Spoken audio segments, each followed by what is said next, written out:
Hello everyone, welcome back to my channel VSS Vedic channel.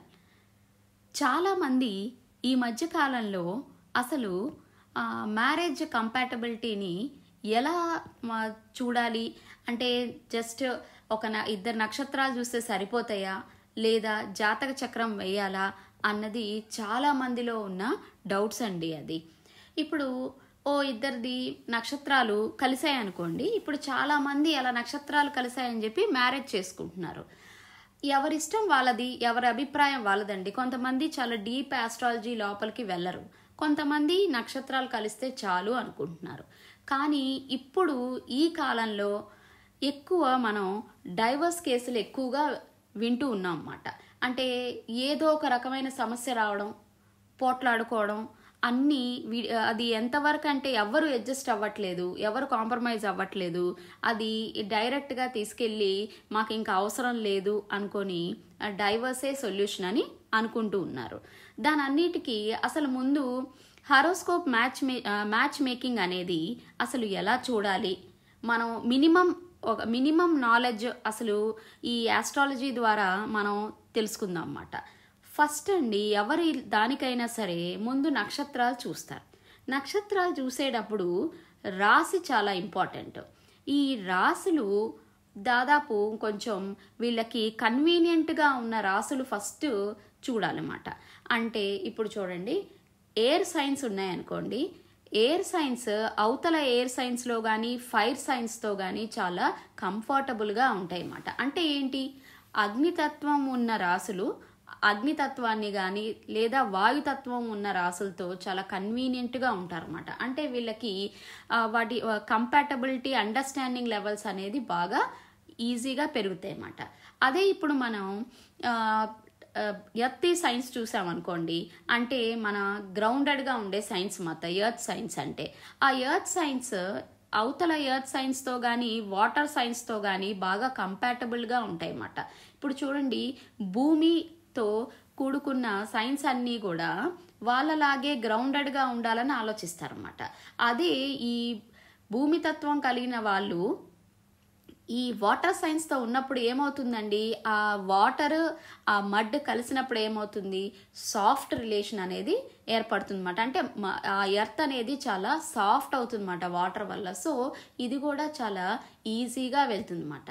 అదే ఇప్పుడు water science ఉన్నాయనుకోండి, moon, ఆ తోటి వాటర్ సైన్స్తో వాళ్ళకి చాలా కంఫర్టబుల్గా ఉంటుంది ఎర్త్ సైన్స్తో కానీ.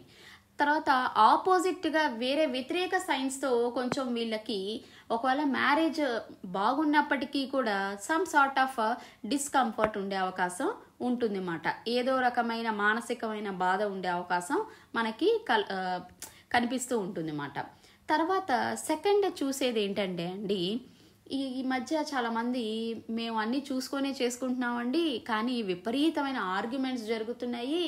అసలు చాలా కోపంగా ఇద్దరు పోట్లాడుకుంటున్నారు, 24 గంటలు ఒక్కళ్ళే బాధపడుతున్నారు, ఇంకొకళ్ళు 24 గంటలు ఆర్గ్యుమెంటివ్ మోడ్లో ఉంటున్నారు అని ఎక్కువ మనం వింటూ ఉంటాం అన్నమాట. అది ఎందుకు అంటే చూడండి, ఈ కుజ దోష అనేది చాలామంది వినే ఉంటారు. కుజుడు ఒక ఫైటింగ్ కెపాసిటీని ఇచ్చే ఒక గ్రహం అన్నమాట. అది కొన్ని హౌసెస్లో, అంటే ఏంటి, ఫస్ట్ హౌస్లో కానీ, కొన్నిసార్లు సెకండ్ హౌస్లో కానీ, 4th హౌస్లో కానీ, ఆ తర్వాత 8th హౌస్లో కానీ, 12th హౌస్లో కానీ, కొన్ని దానికి 7th హౌస్లో కూడా అండి ఈ హౌసెస్లో ఉండటం వల్ల వాళ్ళకి కుజదోషం ఏర్పడుతుంది అన్నమాట. ఈ కుజదోషంలో ఉన్న వాళ్ళు చాలా ప్యాషనేట్గా ఉండే పర్సన్స్ అన్నమాట. సో వీళ్ళకి వచ్చే పార్ట్నర్స్ కూడా చాలా ప్యాషనేట్గా ఉండే వాళ్ళైతే ఇద్దరు ప్యాషనేట్గా ఉండి వాళ్ళ రిలేషన్ అనేది చాలా హెల్దీగా హ్యాపీగా జరుగుతుంది అన్నమాట. అదే ఇప్పుడు ఒక పర్సన్ ఎవరైతే కుజదోషం ఉన్న వాళ్ళు చాలా ప్యాషనేట్గా ఉంటారు, చాలా అగ్రెసివ్గా ఉంటారు. అది అవతల ఒక పర్సన్ చాలా సాఫ్ట్, అంత ప్యాషనేట్ పర్సన్ కాదనుకోండి, ఆ ఇద్దరు మధ్య సరైన అండర్స్టాండింగ్ డెవలప్ అవ్వదు.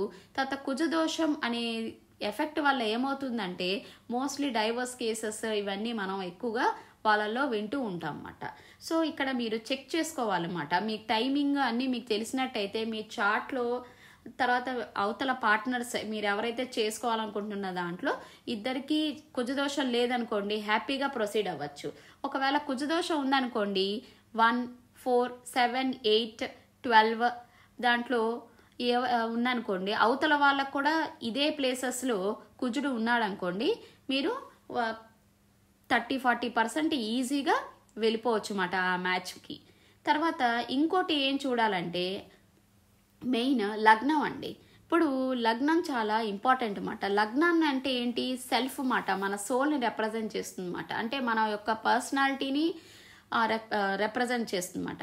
మీ లగ్నాన్ని ఏ గ్రహం అయితే రూల్ చేస్తుందో ఆ గ్రహానికి చాలా ఫ్రెండ్లీగా ఉండే గ్రహం అయి ఉండాలన్నమాట. మీ పార్ట్నర్స్కి కూడా అసెండెంట్ సైన్ చాలా ఇంపార్టెంట్ అండి. ఇప్పుడు ఇద్దరి యొక్క అసెండెంట్ సైన్స్లో ఉన్న ప్లానెట్ ఏదైతే రూల్ చేస్తూ ఉంటుందో ఆ ప్లానెట్స్ రెండు కనుక ఫ్రెండ్లీగా ఉన్నాయనుకోండి, అప్పుడు ఈ మ్యాచ్ అనేది చాలా స్ట్రాంగ్గా, తర్వాత పర్సనాలిటీ డెవలప్మెంట్ కానీ జరుగుతుంది. లేకపోతే మ్యారేజ్ అనేది అసలు పెట్టరన్నమాట.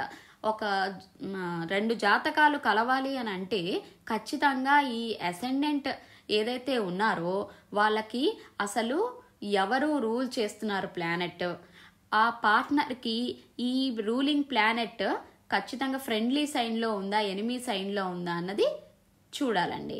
సో ఇట్లా మొత్తానికి అన్నీ మనం చూడాలన్నమాట. తర్వాత ఒక మేల్ చార్ట్లో మనం ముఖ్యంగా వాళ్ళ స్పౌస్ని రిప్రజెంట్ చేసే ప్లానెట్ ఏంటంటే వీనస్ అన్నమాట. శుక్రుడు ఎక్కడ ప్లేస్ అయి ఉన్నాడు, ఏ హౌస్లో ఉన్నాడు, అసలు మంచి పొజిషన్లో ఉందా, అసలు ఎలాంటి స్పౌస్ వస్తారు. ఇప్పుడు శుక్రుడు మేషంలో ఉన్నారనుకోండి, వీళ్ళకి చాలా అగ్రెసివ్ డామినేటెడ్ స్పౌస్ వస్తారన్నమాట.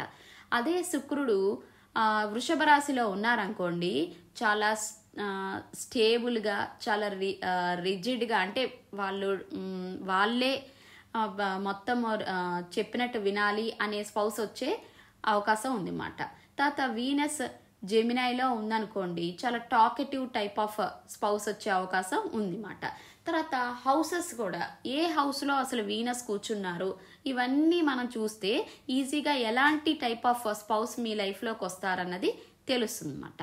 ఇప్పుడే అదే ఆడవారి దాంట్లో చూడాలనుకోండి, జూపిటర్ గురుగ్రహం చూపిస్తారన్నమాట. ఆడవాళ్ళ దాంట్లో ఎలాంటి టైప్ ఆఫ్ హస్బెండ్ వస్తారు, అసలు జూపిటర్ ఎలా ఉంది, జూపిటర్ మంచి పొజిషన్లో ఉంటే మంచి మ్యారేజ్, జూపిటర్ సరిగ్గా లేదనుకోండి, బ్యాడ్ దాంట్లో ఉందనుకోండి, మ్యారేజ్ అంతగా గొప్పగా ఉండకపోవచ్చు అన్నమాట. దాని హౌస్ ప్లేస్మెంట్ చూడాలి. జూపిటర్ పైసిస్లో ఉందనుకోండి, అంటే జూపిటర్ మీనరాశిలో ఉందనుకోండి, చాలా స్పిరిచువల్ టైప్ ఆఫ్ హస్బెండ్ వస్తారన్నమాట. అదే జూపిటర్ స్కార్పియోలో అంటే వృచ్చిక రాశిలో ఉందనుకోండి, చాలా సీక్రెటివ్ టైప్ ఆఫ్ హస్బెండ్ వస్తారన్నమాట. సో అట్లా ఆ హౌసెస్ అనేది చాలా ఇంపార్టెంట్ అన్నమాట. ఇప్పుడు మనం లగ్నంలో చూసారనుకోండి, లగ్నంలో ఎప్పుడైతే 7th హౌస్లో మీకు ఏదైతే ఉందో అలాంటి టైప్ ఆఫ్ స్పౌసెస్ వచ్చే అవకాశం ఉందండి. ఎలా అంటే ఇప్పుడు చూడండి, మీరు మిథున లగ్నం ఉందనుకోండి, మిథున లగ్నంకి 7వ ఇంట్లో ఎవరు ఉంటారండి, 9th ఉంటారు. 9 అంటే ఎవరండి, సాజిటేరియస్ అన్నమాట, అంటే ధనస్సు. అంటే వీళ్ళకి చాలా ఫిలసాఫికల్ అప్రోచ్ ఉన్న పార్ట్నర్స్ వస్తారన్నమాట.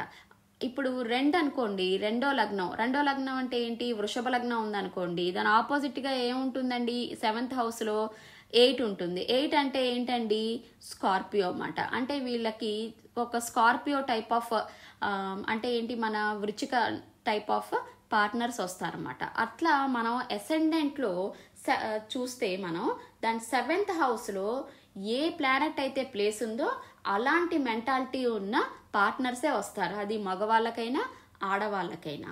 తర్వాత మ్యారేజ్ అనేది చాలా అడ్జస్ట్మెంట్, కాంప్రమైజ్తో ఉండే ఒక రిలేషన్ అండి.